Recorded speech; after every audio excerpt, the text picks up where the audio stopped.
नमस्कार दोस्तों, आप सभी का स्वागत है हमारे one academy Himachal YouTube channel पे। आज की वीडियो में हम डिस्कस करेंगे एचपीयू बीएड के क्वेश्चन पेपर को और उसी की आंसर की हम आज फाइंड करेंगे यहाँ पे। ये जो क्वेश्चन पेपर है इसके मैथ सेक्शन जो मैथमेटिक्स और रीजनिंग सेक्शन है इसको हम फुली सॉल्व करेंगे। हर एक क्वेश्चन को बिल्कुल अच्छे तरीके से सॉल्व करेंगे। इस आंसर की को बनाने के लिए थोड़ा ज़्यादा समय लग गया क्योंकि इसमें कुछ ऐसे क्वेश्चन हैं जो कि डाउटफुल थे और उसको मैं थोड़ा क्रॉस चेक कर रहा था। इसी चक्कर में थोड़ा टाइम ज़्यादा लग गया। ठीक है, तो अभी ज़्यादा देरी ना करते हुए इस वीडियो को शुरू करते हैं। तो इसमें पहला क्वेश्चन हमारे पास रीजनिंग सेक्शन का है।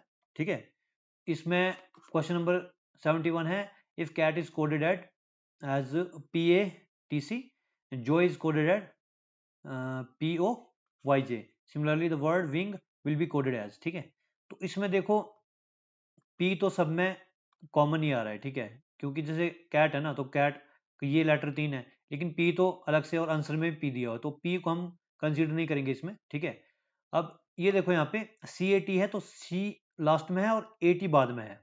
उस तरह JOY है, J लास्ट में है और जो OY है वो शुरू से आ रहा है। ठीक है, उसी तरह WING है, तो हम क्या करेंगे, विंग का W जो है वो लास्ट में ले लेंगे और ING यहाँ पे पहले आ जाएगा। ठीक है, तो INGW और P तो है ये इसमें। ठीक है, तो कहाँ पे है INGW, P शुरू में, तो ऑप्शन बी राइट आंसर हो जाएगा। ठीक है, क्वेश्चन नंबर 72 क्या देगा हमारे पास। David prefers economics to maths, English to social science and political science to history. If C prefers maths to history and social science to maths, which is David's least preferred subject. ठीक है, हिंदी में भी दिए हुए यहाँ पे। David को गणित की अपेक्षा अर्थशास्त्र, सामाजिक विज्ञान की अपेक्षा अंग्रेजी और इतिहास की अपेक्षा राजनीतिक विज्ञान पसंद है।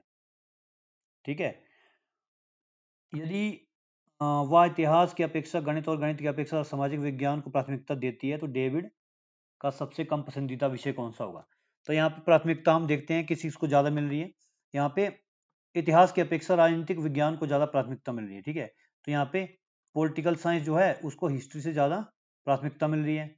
वहां पे क्या है, सामाजिक विज्ञान की अपेक्षा अंग्रेजी, तो सोशल साइंस की अपेक्षा इंग्लिश को ज्यादा प्राथमिकता मिल रही है, तो इंग्लिश यहाँ पे आएगा ना, इंग्लिश यहाँ पे आएगा। ठीक है, उसके बाद गणित की अपेक्षा अर्थशास्त्र मीन्स इकोनॉमिक्स को ज्यादा प्राथमिकता मिल रही है मैथ से। ठीक है, अब यहाँ पे दो सब्जेक्ट और दिए हुए हैं। इतिहास की अपेक्षा गणित को ज्यादा प्राथमिकता मिल रही है, तो मैथ्स को हिस्ट्री से ज्यादा प्राथमिकता मिल रही है। ठीक है, और सामाजिक विज्ञान सोशल साइंस जो है उसको गणित की अपेक्षा ज्यादा प्राथमिकता मिल रही है। ठीक है, तो एसएस को मैथ से ज्यादा प्राथमिकता मिल रही है।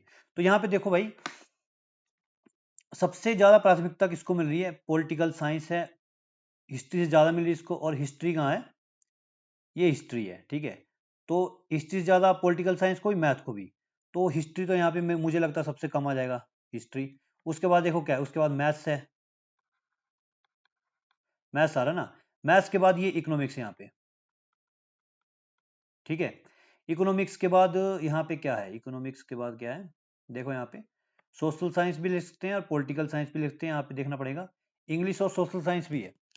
अब यहाँ पे देखो भाई, पॉलिटिकल साइंस से इसको ज्यादा मिल रही है प्राथमिकता हिस्ट्री से। इसमें हमसे ये पूछा गया ना कि सबसे लीस्ट प्रेफर्ड कौन सा है, तो हिस्ट्री से पॉलिटिकल साइंस भी ज्यादा है। ठीक है, और एसएस मैथ से ज्यादा है, मैथ हिस्ट्री ज्यादा है, मीन्स एसएस भी ज्यादा है और इससे ज्यादा इंग्लिश है।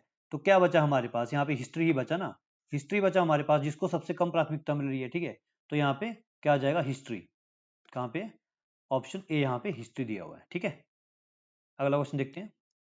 क्वेश्चन नंबर 73 क्या है, ELFA GLHA इसमें क्या करना है हमने, मिसिंग टर्म, यहाँ पे मिसिंग टर्म निकालनी है। ठीक है, इसको देखते हैं, यहाँ पे तो कुछ लिखा हुआ गया है। ठीक है, यहाँ पे देखिए, इस पे अब अगर आप ध्यान से देखेंगे ना, तो ये देखो यहाँ पे भाई, ये चीज फिक्स है, ये चीज फिक्स है और एक और चीज फिक्स है, ये ए फिक्स है, ये दोनों चीजें फिक्स है। इसका मतलब हम इन दोनों को निगलेक्ट कर देंगे। ठीक है, तो इसके बाद हमारा क्या बनेगा, यहाँ पे EFGHIJ,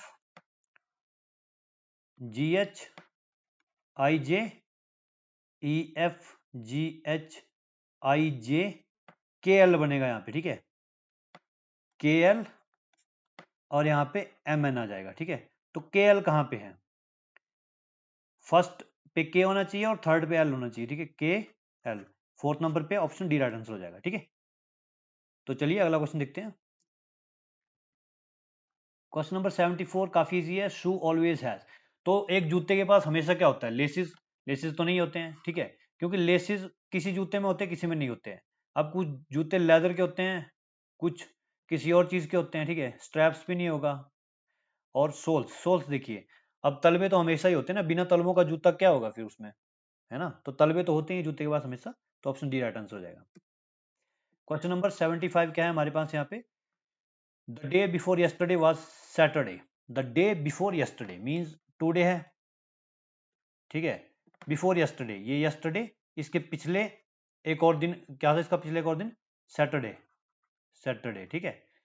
what will it be the day after tomorrow? Day after tomorrow, ये टुमारो है, ये डे आफ्टर टुमारो है। तो Saturday, Sunday, Monday, Tuesday, Wednesday, तो वेंसडे हो जाएगा, ठीक है। ऑप्शन बी यहाँ पे राइट आंसर हो जाएगा। अगला क्वेश्चन देखते हैं। क्वेश्चन नंबर 76 टू 80 हमारे पास एक पैराग्राफ दिया गया है, ठीक है। ये सिटिंग अरेंजमेंट का है और इसमें देखिए ये काफी पेचीदा पैराग्राफ दिया गया था और इसमें सबसे ज्यादा डिफिकल्ट मुझे यही लगा। एक और क्वेश्चन है वो मैं आपको बाद में बताऊंगा, उसके लिए मैंने काफी टाइम कंज्यूम किया है, लेकिन ये काफी मुझे कॉम्प्लेक्स लगा, ठीक है। और इसमें फंसने के चांसेस भी काफी ज्यादा थे। इसमें एक पॉइंट ऐसा दिया हुआ है जिसकी वजह से ये पूरा क्वेश्चन जो है ना वो बिल्कुल गड़बड़ हो जाता है, ठीक है। तो मैं आपको अभी करवाता हूँ इसको, वहां पे आपको पता लग जाए कि मैं किस चीज की बात कर रहा हूँ, ठीक है। तो देखिए सिटिंग अरेंजमेंट का क्वेश्चन है, काफी इजी है, वैसे देखा जाए तो इजी भी है, लेकिन अगर आप उस चीज को पॉइंट आउट नहीं करेंगे तो ये डिफिकल्ट हो जाएगा। तो सबसे पहले तो हमें इसको सॉल्व करने के लिए हमें इसे पढ़ना है, ठीक है। अगर आप हिंदी में पढ़ना चाहते हैं हिंदी में पढ़िए, इंग्लिश में पढ़ना चाहते हैं इंग्लिश में पढ़िए, ठीक है। तो इंग्लिश से स्टार्ट करता हूँ मैं। ये पढ़ने की जरूरत नहीं है, PQRS सिट इन ए रो, ये तो रो में बैठे हुए, चलो ठीक है। Some of them faces toward north and some of them faces toward south, ठीक है। But not necessarily in the same order, मतलब सेम ऑर्डर में नहीं है, कोई भी ऑर्डर हो सकता है। Some of them like different colours, कुछ डिफरेंट डिफरेंट कलर को भी लाइक करते हैं उसमें से, ठीक है। The one who likes red sits second to the right of R. अब पहले हम ऐसे कोई डायरेक्शन मान के चलते हैं, ठीक है। आर की डायरेक्शन अगर हम ऐसे मान ले ऊपर की ओर, ठीक है, तो आर यहाँ पे है सेकंड टू, फर्स्ट सेकंड। यहाँ पे जो रेड लाइक करता है ना वो इसके सेकंड में बैठता है, फर्स्ट सेकंड, तो सेकंड में अगर बैठेगा तो इसकी डायरेक्शन ऊपर की ओर होगी, ठीक है। तभी इसका राइट साइड इस साइड को आएगा ना, ठीक है। अगर इसकी डायरेक्शन ऊपर होगी तो राइट साइड ये होगा और लेफ्ट साइड ये होगा, ठीक है। तो ये तो हमारे पास आ गया है, ठीक है। अब S sits to the immediate right of T, तो इसको हम नोट डाउन कर लेते हैं। S जो है वो T के इमीडिएट राइट में बैठता है, ठीक है। S जो है वो ये R मैंने राइट के लिए लिया हुआ है, ठीक है। S sits to immediate right of T, ये हम नोट डाउन कर लेते हैं, इसको बाद में हमें जरूरत पड़ेगी। The one who likes red seats at the extreme and. अब जो रेड लाइक करता है ना, ये जो रेड लाइक करता है वो एक्सट्रीम एंड पे बैठता है। इसका मतलब क्या है कि ये जो है वो एक्सट्रीम एंड हो जाएगा और इसके बाद जो है ना ये फर्स्ट सेकंड थर्ड पर्सन आ गया, ये फोर्थ आ गया, फिफ्थ सिक्स्थ एंड सेवेंथ, तो ये 7 है ना टोटल। तो ये हो जाएगा हमारा एक्सट्रीम एंड। तो इस तरफ को हम चलेंगे अब, ठीक है। R and U sits third to the left of each other. अब आर और यू जो है ना वो आपस में एक दूसरे के तीसरे स्थान पे हैं। तो आर के लेफ्ट में इस साइड को फर्स्ट सेकंड थर्ड, तो यू यहाँ पे आएगा। अब यू के लेफ्ट में ये कब होगा? जब यू की डायरेक्शन इसके ऑपोजिट होगी, ठीक है। तो यू की डायरेक्शन इसके ऑपोजिट होगी, तभी ये यू के लेफ्ट में थर्ड साइड पे आएगा। देखिए यहाँ पे यू का लेफ्ट इस साइड को है ना, तो फर्स्ट सेकंड थर्ड पे, और आर का लेफ्ट इस साइड को है, तो ये फर्स्ट सेकंड थर्ड पे, ठीक है। ये चीज क्लियर होगी। अभी देखिए इसके बाद नेक्स्ट पॉइंट का है the one who likes black sits to immediate right of U. अब यू का राइट जो है वो इस साइड को होगा। अब यहाँ पे जो पर्सन है वो ब्लैक लाइक करता है, ठीक है। तो ये इमीडिएट राइट ऑफ यू में बैठा हुआ है, तो यू के इमीडिएट राइट में यहाँ पे आ जाएगा। अब यहाँ पे two people sits between the one who likes red and the one who likes blue. अब जो रेड लाइक करता है और जो ब्लू लाइक करता है ना उसके बीच में दो कैंडिडेट बैठेंगे। तो पहला ये हो गया, दूसरा ये हो गया, तो यहाँ पे जो ब्लू कलर आ जाएगा, जिसको ब्लू कलर लाइक करता है वहां पे ये कैंडिडेट आ जाएगा, ठीक है। मींस रेड और ब्लू के बीच में दो पर्सन है। The one who likes blue faces towards north. अब जो ब्लू लाइक करता है उसकी फेस कहां पे है? नॉर्थ की तरफ है, ठीक है। तो यही वो पॉइंट है, यहीं से मतलब क्वेश्चन की डायरेक्शन जो है वो चेंज हो जाती है। अब यहाँ पे अगर हम नॉर्थ ईस्ट डायरेक्शन को मानेंगे ऊपर की ओर को, तो ये क्वेश्चन पूरा गलत हो जाएगा। जब इसमें कंडीशंस बनती है कि एक बार अगर नॉर्थ हम ये लेंगे, एक बार नॉर्थ दूसरी साइड लेंगे, तो वो हमारा क्वेश्चन वहीं पे गलत होता है। ठीक है, तो मैं इसको यहीं पे कंक्लूड कर देता हूं, तो ये डायरेक्शन होगी इस साइड को। ठीक है, नॉर्थ इस साइड को होगा। ठीक है, तो यहाँ पे नॉर्थ आ जाएगा और यहाँ पे साउथ आ जाएगा। ठीक है, कहां पे पहुंचे थे हम? The one who likes blue faces north, the one who likes orange sits to the immediate right of one who likes blue. तो यहाँ पे ब्लू वाला, तो यहाँ पे ऑरेंज होगा, ORAE लिख देते हैं इसको। ठीक है, ब्लू यहाँ पे है, ब्लू की डायरेक्शन ये है और ऑरेंज की डायरेक्शन अभी हमें पता करनी है। ठीक है, ऑरेंज यहाँ पे आ गया ब्लू के राइट साइड में। One people sits between the one who like orange and P. अब पी और जो ऑरेंज लाइक करता है उसके बीच में एक ही कैंडिडेट बैठेगा। ठीक है, तो देखिए अभी पी यहाँ पे आएगा तभी यहाँ इन दोनों के बीच में एक कैंडिडेट है, नहीं तो ऑरेंज तो फिक्स है, तो पी यहाँ पे आ नहीं सकता, तो पी यहीं पे आएगा। ठीक है, P doesn't like red but faces the same direction as R. अब आर की तरह सेम डायरेक्शन है पी की, तो आर के ऊपर की ओर है, तो पी की भी यही डायरेक्शन होगी। ठीक है, three people sit between the one who likes orange and T. तो जो टी है और जो ऑरेंज लाइक करता है उसके बीच में तीन कैंडिडेट बैठेंगे। तो ऑरेंज ये है, एक दो तीन, तो टी यहाँ पे आना चाहिए। ठीक है, अब टी के इमीडिएट राइट में एस है, तो एस तो यहीं पे आएगा, लेकिन टी के राइट में कब होगा ये? जब इसकी डायरेक्शन नीचे की ओर होगी। ठीक है, समझ गए यहां तक? ठीक है ना? तो अब यहाँ पे क्या क्या बचता है हमारे पास? यहाँ पे देखो, minimum two people sits between S and Q. तो एस और क्यू के बीच में मिनिमम दो होने चाहिए, तो एक यहाँ पे आ गया, एक यहाँ पे आ गया, तो क्यू यहाँ पे आ गया। ठीक है, और बचा क्या? वी, तो वी यहाँ पे आ गया, बस सॉल्व हो गया। ठीक है, अब यहाँ पे डायरेक्शन देखिए, यहाँ पे V faces the same direction as S, मतलब वी और एस की डायरेक्शन सेम है, बट ऑपोजिट टू क्यू, मतलब क्यू की उल्टी है, तो क्यू की डायरेक्शन ये हो जाएगी। ठीक है ना? अब ये यहाँ पर पूरा क्वेश्चन सॉल्व हो गया है। यहाँ पे सिर्फ एक ही टर्निंग पॉइंट था जो था डायरेक्शन का। अगर हम यहाँ पे हमारे को दी हुई थी कि जो ब्लू है उसकी नॉर्थ डायरेक्शन दी हुई है, लेकिन अगर हम नॉर्थ ऊपर की साइड लेंगे ना यहाँ पे, तो हमारा जो क्वेश्चन है वो गड़बड़ हो जाएगा, लास्ट में जो है ये बनेगा नहीं। ठीक है, तो उसको मैंने यहीं पे कंक्लूड कर दिया, मैंने डायरेक्शन नीचे की ओर ले ली। आप जब खुद से सॉल्व करेंगे तो आप यहाँ पे ट्राई कर लेना। ठीक है, तो अब इसके बेसिस पे क्वेश्चन का आंसर देते हैं। क्वेश्चन नंबर 76 क्या है हमारे पास यहाँ पे? वो among the following sits third to the right of one who likes red.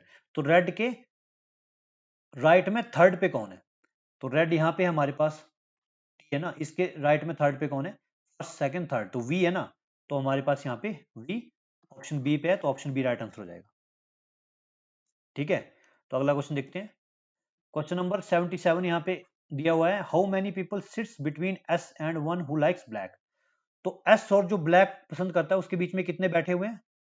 तो एस कहाँ पे है? ये एस है। ठीक है, ये एस है, जो ब्लैक पसंद करता है तो ये है। इसके बीच में कितने बैठे हुए कैंडिडेट? एक, दो, तीन और चार। ठीक है, चार बैठे हुए ना बीच में, ऑप्शन यहाँ पे सी राइट आंसर हो जाएगा 4। अगला क्वेश्चन देखते हैं। यहाँ पे क्या दिया है? बी के संदर्भ में नारंगी रंग पसंद करने वाले व्यक्ति का स्थान क्या है? ठीक है, बी के संदर्भ में नारंगी वाले का स्थान क्या है? वी के संदर्भ में देखना, हमने वी के रिस्पेक्ट में देखना है। ठीक है, वी के रिस्पेक्ट में नारंगी मींस ऑरेंज वाले का स्थान क्या है? तो वी देखो, वी की डायरेक्शन नीचे को है, तो वी के राइट में है ना, ये वी के राइट में है ना, क्योंकि अगर नीचे को डायरेक्शन तो ये जो है इसका राइट साइड हो जाएगी और ये जो है लेफ्ट साइड हो जाएगी। ठीक है, तो वी के इमीडिएट राइट में है ये। ठीक है, इमीडिएट राइट में, वी के इमीडिएट राइट में। ठीक है, ऑप्शन ए इमीडिएट राइट। अगला क्वेश्चन देखते हैं। क्वेश्चन नंबर 79 का दिया हमारे पास, how many people face towards north north direction. ठीक है, नॉर्थ की तरफ कितने कैंडिडेट्स का फेस है?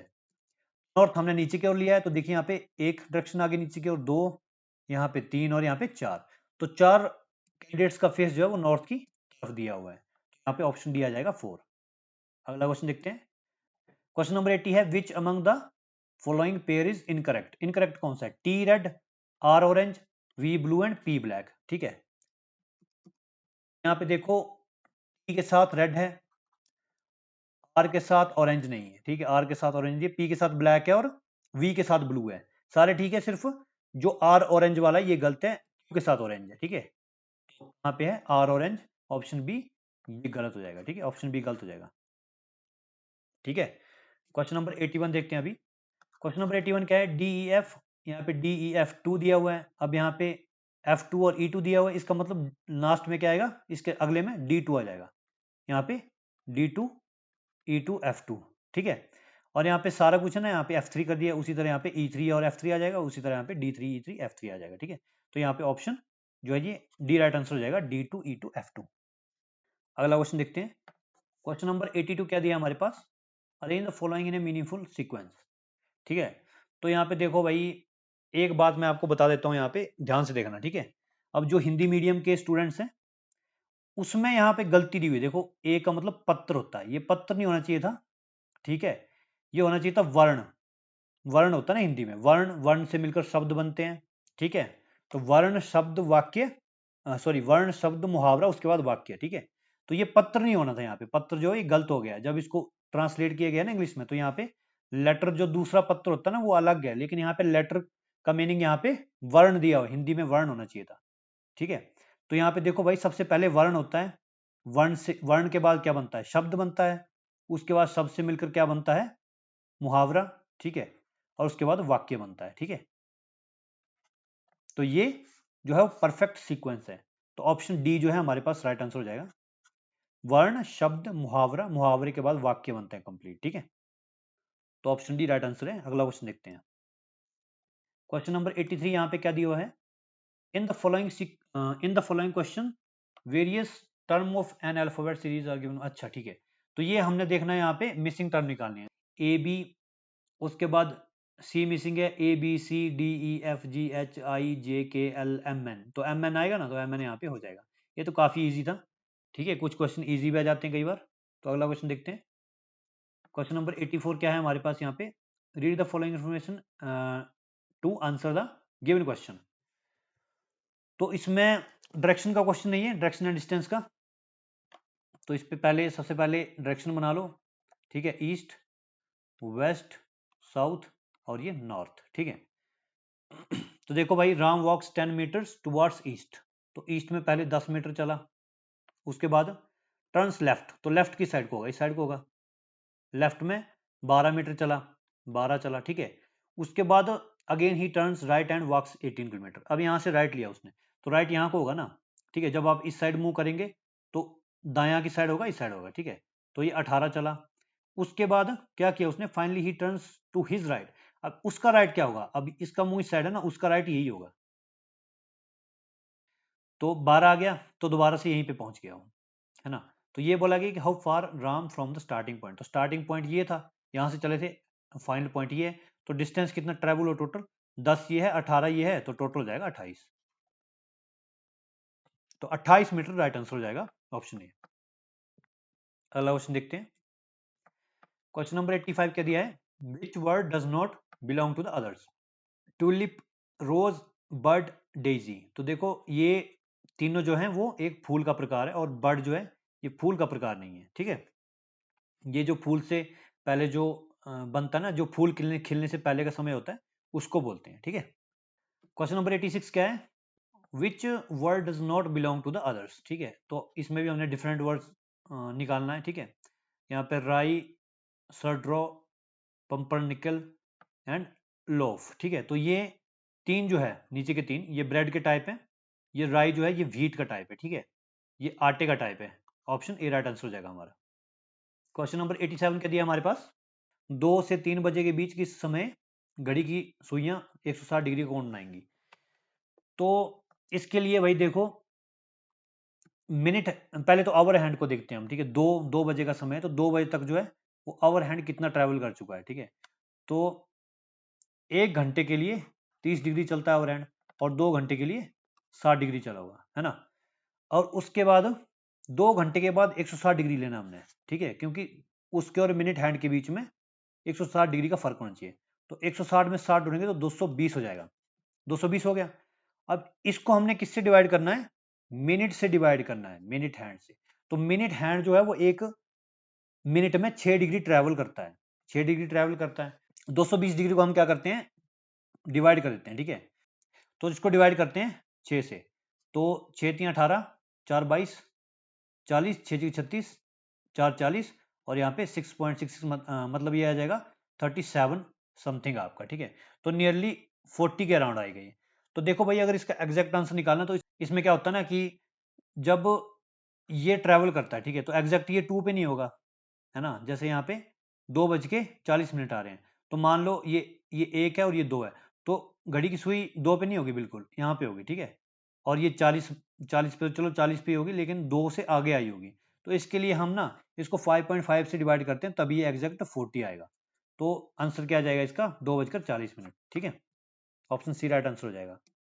क्वेश्चन नंबर 88 देखते हैं। The time in the clock is 4:46। What is the mirror image? तो मिरर इमेज तो काफी इजी है, ठीक है। या तो आप घड़ी बना लो ऐसे करके, 12 1 2 ऐसे करके, है ना। या तो फिर सीधा सीधा आप क्या करो, 11:60 से माइनस कर दो 4:46 को। यहाँ पे क्या गया आपका 14, और यहाँ पे 11 से 4 गया 7, तो 7 14 ऑप्शन ही राइट आंसर हो जाएगा, ठीक है। अगला क्वेश्चन देखते हैं। क्वेश्चन नंबर 89 क्या है हमारे पास, if 1 October is Sunday then 1 November will be. इसमें आता है ऑड डेज का कंसेप्ट, ठीक है। तो 1 अक्टूबर संडे है, तो अक्टूबर कितने दिन का होता है, 31 दिन का, है ना। तो 7 से हम डिवाइड करेंगे तो 7 चौका 28, और 3 हमारे पास ऑड डेज बच जाते हैं। तो हम क्या करेंगे, संडे के बाद 3 दिन काउंट करेंगे, ठीक है। संडे के बाद आता है मंडे, ट्यूसडे एंड वेंसडे। तो वेंसडे जो होगा ना वो तीसरा दिन होगा, तो यहाँ पे वेंसडे होगा 1 नवंबर को, ठीक है। तो चलिए अगला क्वेश्चन देखते हैं। क्वेश्चन नंबर 90 क्या है हमारे पास यहाँ पे, Karan was born on Saturday 22 and March 1982. On what day of the week was he 14 years 7 months and 8 days of age? अब देखो भाई, ये क्वेश्चन जो है ना वो काफी पेचीदा है। मैंने इसको पहले सॉल्व किया था, लेकिन मैंने इसको गूगल पे भी सर्च किया, 2-3 जगह इसका आंसर गलत दिया हुआ है। तो देख लेना भाई, आप भी खुद से सॉल्व कर लेना इसको और बताना मुझे कि इसका आंसर क्या रहा है, ठीक है। लेकिन जो मैंने अपने एंड से जो सॉल्व किया वो मैं यहाँ पे आपको सॉल्व करवा देता हूँ, ठीक है। तो यहाँ पे देखो 22 मार्च 1982 है, ये दिया हुआ है हमारे पास, ठीक है। अब हमने सबसे पहले क्या देखना होता है, इसमें ईयर देखना होता है। 1982 है ना, 1982। अब हमें चलना है 14 साल। तो सबसे पहले हमें इसमें देखने ordinary years and leap years, ठीक है। तो ऑर्डिनरी ईयर्स यहाँ पे कितने हैं, लीप ईयर कितने, वो देखना है।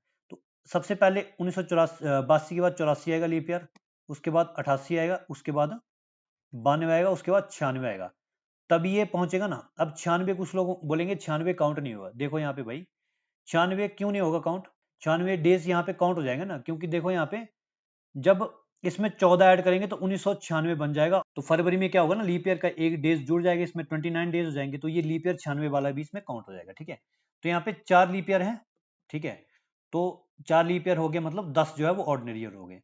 तो 10 गुणा 365 जमा 4 गुणा 366, ठीक है, जमा। अब 7 महीने हैं, 7 महीने ना, तो मार्च के बाद हम काउंट करते हैं। अप्रैल, अप्रैल 30 का, मई 31 का, जून 30 का, जुलाई 31 का, अगस्त 31 का, सितंबर 30 का, कितने हो गए, 1 2 3 4 5 6, और अक्टूबर 31 का, प्लस इसमें 8 डेज और हैं, 8 डेज और हैं। तो अभी देखो इसमें से हमने और डेज निकालने हैं, तो 365 डेज में एक और डेज होंगे, लीप ईयर में 2 और डेज होते हैं, ठीक है। और इसमें मंथ में 30 वाले में 2 होंगे और 31 वाले में 3 होंगे, 2 3 2, सॉरी यहाँ पे 3 है, यहाँ पे 2, यहाँ पे 3, और यहाँ पे 8 में एक और डेज हो जाएगा, ठीक है। तो यहाँ पे 10 में कितने और डेज हो जाएंगे, 3। और डेज कैसे निकालते हैं, 7 से डिवाइड करते हैं, जो बचता है वो और डेज होते हैं, ठीक है। अब 4 दुनिया 8 है, 8 में कितने और डेज हो जाएंगे, 1 हो जाएगा, ठीक है। अब यहाँ पे देखो 3 2 5 2 7, तो ये 0 हो गया, इसमें 0 और डेज हो जाएंगे। 3 यहाँ पे 3 3 6 और 1 7, 0 और डेज, और 3 2 5, ठीक है, 5 5 3 8 1 9, तो 9 और डेज आ गए। अब इसमें कितने आएंगे, 2 और डेज, ठीक है, 7 कट गया और 2 और डेज आ गए, 2 और डेज आ गए। इसका मतलब क्या है कि सैटरडे था ना, सैटरडे से 2 दिन आगे क्या हुआ, संडे और मंडे। तो यहाँ पे ऑप्शन डी जो है वो राइट आंसर हो जाएगा। मैंने कई जगह इस क्वेश्चन को देखा है और वहां पे ये क्वेश्चन गलत दिया हुआ था। कहीं पे वेंसडे दिया हुआ है, कहीं पे थर्सडे दिया हुआ है, कहीं पे संडे संडे दिया हुआ है, कहीं पे ट्यूसडे दिया हुआ है, कुछ भी मतलब, ठीक है। तो आपने इसको फॉलो कर लेना, वैसे जो आएगा वो आपको पता लग जाएगा आंसर की में। लेकिन देख लीजिए, आप भी अपने एंड से इसको सॉल्व कीजिए एक बार, आपका क्या आंसर आता है मुझे कमेंट में बताइए, ठीक है। आपके कितने क्वेश्चन इसमें से सही हुए हैं? टोटल 20 क्वेश्चन थे, तो 20 में से आपने जितना आपका अच्छा स्कोर हुआ है आप इसको कमेंट कर सकते हैं। और अगर आपको ये वीडियो अच्छी लगी तो इसे लाइक कीजिए, और हाँ, अपने दोस्तों के साथ भी इस आंसर की को शेयर कर लीजिए, वो भी अपने मार्क्स टैली कर लेंगे। और ऐसी ही बेहतरीन वीडियोस को देखने के लिए इस चैनल को सब्सक्राइब कर लीजिए। मिलते हैं एक और नई वीडियो में, तब तक के लिए धन्यवाद। जय हिंद, वंदे मातरम।